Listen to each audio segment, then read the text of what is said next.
नमस्कार दोस्तों, फिल्मी दुनिया में आपका स्वागत है। भूत पिशाच का नाम तो सुना ही होगा आपने।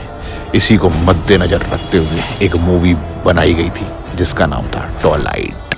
ये जो कहानी है, ये कहानी है एक वैम्पायर की जो इंसानी खून पीता है। मूवी की शुरुआत होती है इस तरीके से। इस मूवी में एक लड़की है जिसका नाम है बेला। उसके माँ बाप का डिवोर्स हो जाता है। बेला अपनी माँ के पास रहती है। माँ उसकी दूसरी शादी कर लेती है तो बेला अपने पिता के पास रहने चली जाती है। बेला के पिता एक अच्छे पुलिस ऑफिसर होते हैं और एक अच्छे पिता भी। इसी के साथ साथ वो अपनी बेटी का एडमिशन वहीं एक स्कूल में करा देते हैं। बेला का स्कूल में पहला ही दिन होता है और उसके पहले दिन में दोस्त बन जाते हैं। बेला सबके बारे में अपनी सहेली से जानकारी लेती है तो वो पूछती है कि ये लोग कौन हैं, तो वो ये बताती है ये कॉलिन्स हैं और ये जो आ रहे हैं ये दोनों बॉयफ्रेंड गर्लफ्रेंड हैं और जो ये पीछे आ रहा है ये है एडवर्ड। दोस्तों थोड़ा ध्यान देना, एडवर्ड इस पिक्चर का प्रमुख हीरो है। बेला को एडवर्ड से पहली नज़र में ही प्यार हो जाता है और वो उससे बात करना चाहती है, मगर उसकी कॉलिन फैमिली उसके साथ होती है। अचानक वहाँ कुछ ऐसा घटता है जिसे देखकर बेला हक्का बक्का रह जाती है और सोचती है ये कैसे पॉसिबल है, ये कैसे कर सकता है। वहाँ अचानक भीड़ लग जाती है। सब सोचते हैं कि बेला कैसे बची। बेला एडवर्ड के पास पहुँचती है और उससे पूछती है कि ये तुमने कैसे करा।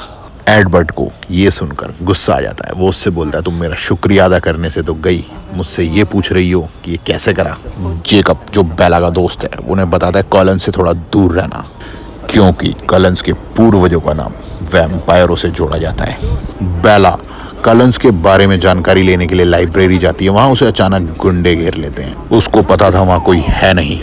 अचानक वहाँ एडवर्ड पहुँचता है। इतना देखकर वो हैरान हो जाती है क्योंकि वहाँ तो कोई था नहीं। फिर वो एडवर्ड से पूछती है कि तुम इतनी जल्दी यहाँ कैसे पहुँचे।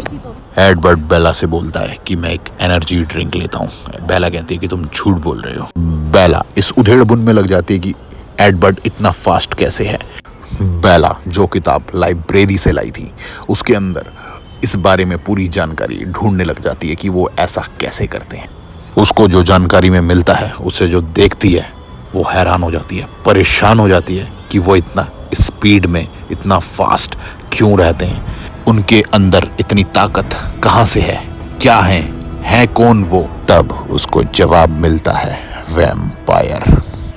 एडवर्ड जो कि एक वैम्पायर है, उसको इतना अंदाजा होने लग जाता है कि बेला अब कुछ ज़्यादा आगे निकल रही है, मगर ये सच बेला खुद एडवर्ड के मुंह से सुनना चाहती थी। बेला एडवर्ड से पूछती है कि तुम कितने साल के हो। एडवर्ड बोलता है 19 साल का। बेला कितने सालों से 19 साल के हो। एडवर्ड 119 साल से। मगर मैं तुम्हें मारूंगा नहीं, मैं तुम्हें प्यार करता हूँ। और बेला भी एडवर्ड से प्यार करने लग जाती है। एडवर्ड बेला को अपने घर लेके जाता है बाकी लोगों से मिलवाने के लिए और बेला बिना डरे बिना झिझके एडवर्ड के साथ चली जाती है बाकी के वैम्पायरों से मिलने। बेला के मन में कोई भी किसी भी तरीके की घबराहट नहीं थी। जब वो इन वैम्पायरों से मिलती है तो फुल कॉन्फिडेंस से मिलती है। किसी को बुरा भी लगता है तो किसी को बहुत अच्छा लगता है। ये जितने भी वैम्पायर थे सब 100 साल पुराने थे। इनमें से एक वैम्पायर जो हाल ही में बना था, उसको बेला को देखकर मुंह में पानी आता है। इतने एडवर्ड बेला को वहाँ से ले जाता है। कुछ ऐसी गलती हो जाती है एडवर्ड से कि जिसका पछतावा उसे हमेशा रहता है। वो बेला को अपनी फैमिली के साथ पिकनिक पे घुमाने के लिए उसके डैडी के पास परमिशन लेने के लिए जाता है। वहाँ उसे परमिशन मिल जाती है। कॉलिन फैमिली जो कि 100 साल से वैम्पायर हैं, उनके अंदर इतनी शक्ति आ चुकी है कि वो अपने आप पे कंट्रोल कर सकते हैं। इंसानी खून पीने से अपने आप को रोक सकते हैं। इस बात को लेकर वो अपने आप को वेजिटेरियन कहते हैं। मगर वहाँ पे और वैम्पायर हैं जो इंसानी खून पीते हैं। इतने ही एडवर्ड की बहन जिसको फ्यूचर दिखता है, उसको अचानक ये दिखता है कि दूसरे वैम्पायर यहाँ पर आ चुके हैं और बेला की जान खतरे में है। अब एडवर्ड को ये एहसास हो जाता है कि उसने कहीं ना कहीं बेला को यहाँ लाकर गलती कर दी है, क्योंकि और जो वैम्पायर हैं वो अपने आप पर कंट्रोल नहीं कर सकते, उन्हें इंसानी खून की खुशबू आ जाती है। वैम्पायर कलन फैमिली से कहते हैं कि हम भी आप लोगों के साथ खेलना चाहते हैं।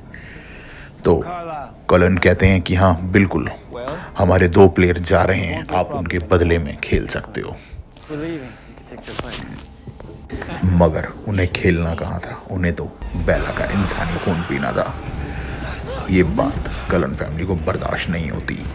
फिर एक वैम्पायर कलन फैमिली से कहता है हमें कोई लड़ाई नहीं करनी, हम जा रहे हैं। मगर एडवर्ड को सब पता था वो लोग शांत नहीं बैठने वाले, क्योंकि वो जानता था वैम्पायरों की फितरत को। वो जानता था कि अब वो बेला को खून के लिए नहीं, केवल एक बदले की भावना में मारना चाहते हैं, वो छोड़ेंगे नहीं। एडवर्ड को पता है कि वो वैम्पायर बहुत चालाक है, वो कुछ भी कर सकता है। इतने में वो वैम्पायर बेला को ये दिखाता है कि उसने उसकी माँ को किडनैप कर लिया है और ब्लैकमेल करके बेला को अपने पास बुला लेता है। बेला वहाँ पहुँचती है तो देखती है कि माँ नहीं, उसकी टेप रिकॉर्डिंग है। वो वैम्पायर जो अपने आप से एक चैलेंज कर चुका था बेला उसके सामने थी। अब वो बेला का खून पीना चाहता था। वो बेला का खून पी ही लेता है कि इतने में वहाँ एडवर्ड पहुँच जाता है। बेला को वो तड़पते हुए देखता है, मरते हुए देखता है और उस वैम्पायर को मारने की कोशिश करता है, जो कि इतनी आसानी से नहीं मर सकता था। एडवर्ड को भी पता था इस बारे में। बेला का खून देखकर एडवर्ड की बहन भी अपने आप को बड़ी मुश्किल से रोक पाती है और कलन को पता थी अगर बेला के शरीर से उस वैम्पायर का जहर नहीं निकाला तो थोड़ी देर में बेला मर जाएगी। और कोई भी वैम्पायर ये काम नहीं कर सकता था, क्योंकि किसी को अपने आप में इतना कंट्रोल नहीं था कि अगर बेला को वो काटे तो अपने आप को रोक ना पाए। तो इसीलिए ये काम एडवर्ड करता है, बड़ी मुश्किल से अपने आप में कंट्रोल करता है और बेला के शरीर से वैम्पायर का जहर निकालता है। और इतने में कलन फैमिली उस दूसरे वैम्पायर को मार देते हैं। दोस्तों, आपको पता था वो 3 वैम्पायर हैं, उनमें से एक मरा है, बाकी अभी 2 जिंदा थे। उन दोनों वैम्पायरों के बारे में हम आपको अगले पार्ट में बताएंगे, जिसका नाम है न्यू मून। आपको हमारी वीडियो अच्छी लगी तो हमारे चैनल को सब्सक्राइब करना मत भूलना।